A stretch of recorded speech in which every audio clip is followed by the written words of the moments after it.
Yo, Brandon, do you agree with the new gun nerf? Like the rifle nerf? That shit was broken. I'm so happy, bro.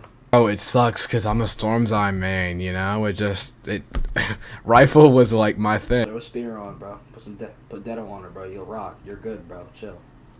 Yeah, I guess you're right. I mean, I could go always back to Spear. I was a Spear man. Yo, what's good, bro? Wait, are you an Etrian?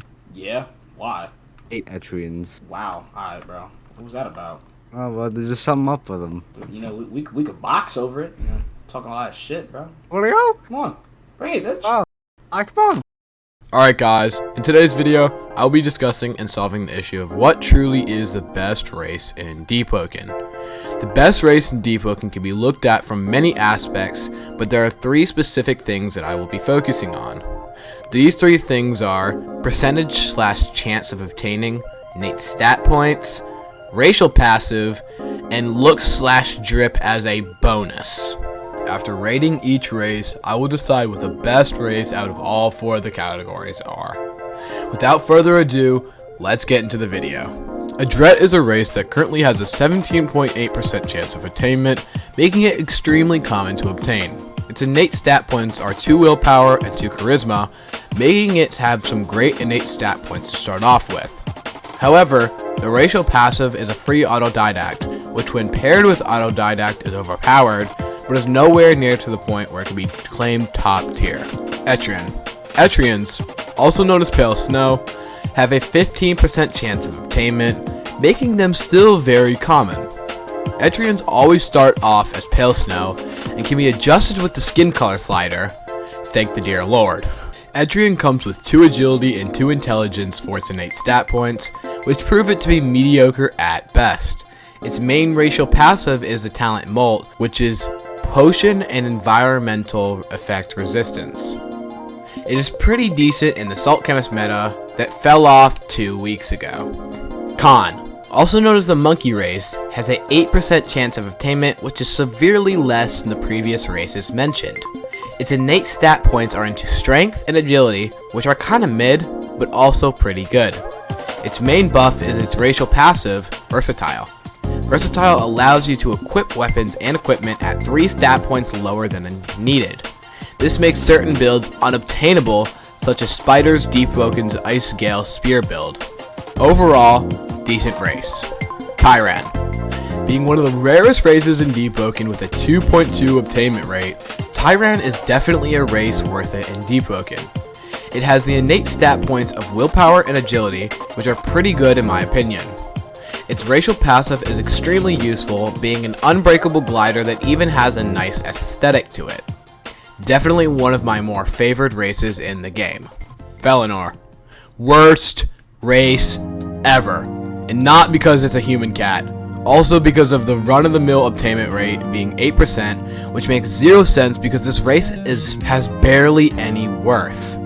Its innate stats are definitely solid though, being charisma and agility, which are very needed stats in the game. Its racial passive is 1.25x agility when climbing, and 1.5x agility when climbing wooden surfaces, which provides 0 worth towards the game.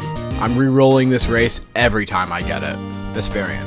With a 6.3% obtainment rate, this race should most definitely be worth a 2.2%. Not only does a mask look extremely cool, you could actually get partial exoskeleton from a race. The innate stats are willpower and fortitude, which in my opinion is the best in the game. This racial passive is a 5% damage reduction that stacks with exoskeleton. One of the best races in Deepwoken without a doubt. Celtor. With a 17.8% obtainment rate, this race is pretty useless. The innate stats with this race are intelligence and charisma, one of these stats being pretty bad and the other being pretty great. The racial passive to this race is Seaborn, which involves a 10% HP increase to ships, 20% faster turn rate when Celtors are boating, and a 20% discount at the shipwright.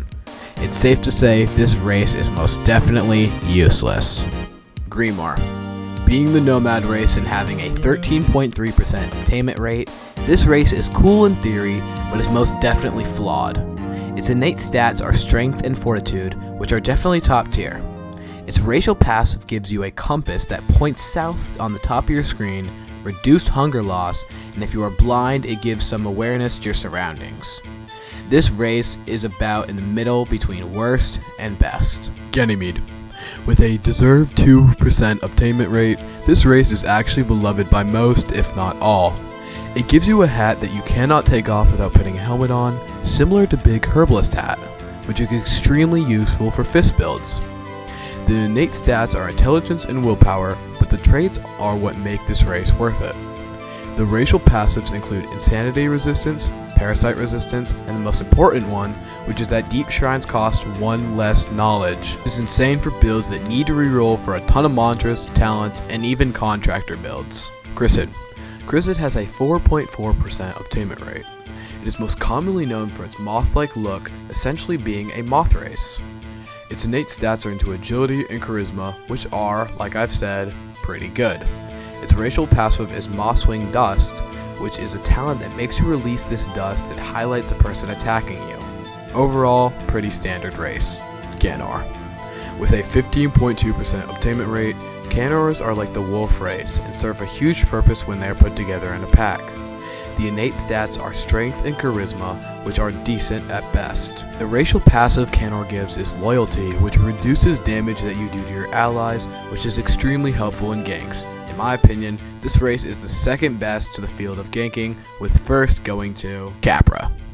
Capra's 2% obtainment rate makes it one of the rarest races in the game, and it is definitely well deserved. Capras are known for their facial tribal markings and masks, and can also be known for their extreme ability to help others, making it the best race for ganking. Its innate stats go into intelligence and willpower, making it alright at best.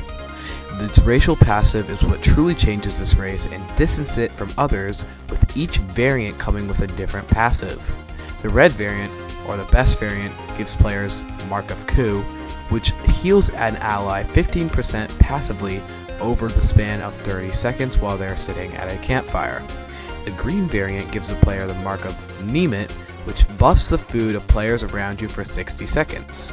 Finally, the blue variant gives you Mark of Jurek, which buffs the sanity of players around you for 60 seconds. After reviewing each and every race very carefully, I have come to the conclusion that Vesperian is the best race in Deepwoken.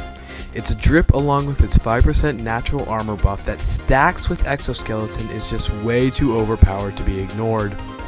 I hope you guys enjoyed the video. See you in the next one. I'm out.